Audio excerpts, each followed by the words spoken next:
Мемлекеттік қызметкерлердің артық жұмыс істеу уақыты соңғы жарты жылда 3 есеге азайды.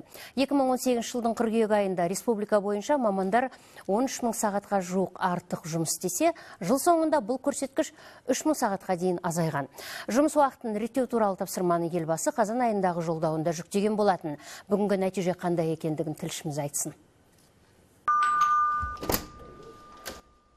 Төрегелді Айнабеков мемлекеттік органдарды цифрландыру басқармасында жұмыс істейді. Бұрынғыдай қауырт жұмыстың қызуымен кеш батқанша кеңседе отырмайды. Қызметтегі уақытым реттелгеннен кейін күнделікті өміріме, бала тәрбиесіне бөлетін уақытым едәуір артты деп қуанады.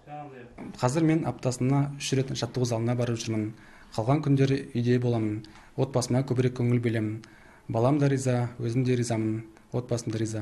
Қазір мемлекеттік қызметкерлер жұмыс күнін алдын ала жоспарлайтын болған. Әрбір тапсырманы белгілі уақытта орындауға дағдыланған олар кешке еш уайымсыз үйлеріне қайтады. Дәл осындай жұмыс үлгісін қалыптастырғандардың бірі Эльмира Зайнуллина. Күн тәртібін құруға мүмкіндік алған ол. Өзін дамытуға ерекше көңіл бөліп жүр. Аптасына 2 рет ағылшын тілі курсына барады.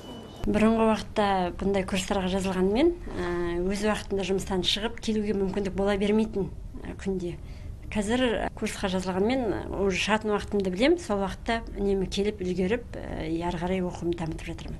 Ал шұғыл шаруалармен кеңседе кешке дейін қалу керек болса, арнайы бұйрық шығарылуы тиіс. Соған сәйкес қызметкерге үстеме ақы төленеді. Оның өзінде артық жұмыс айына 12 сағаттан аспауы қажет. Оңғар Алпысбайұлы, Қуаныш Абуов, Қазақстан ұлттық телеарнасы.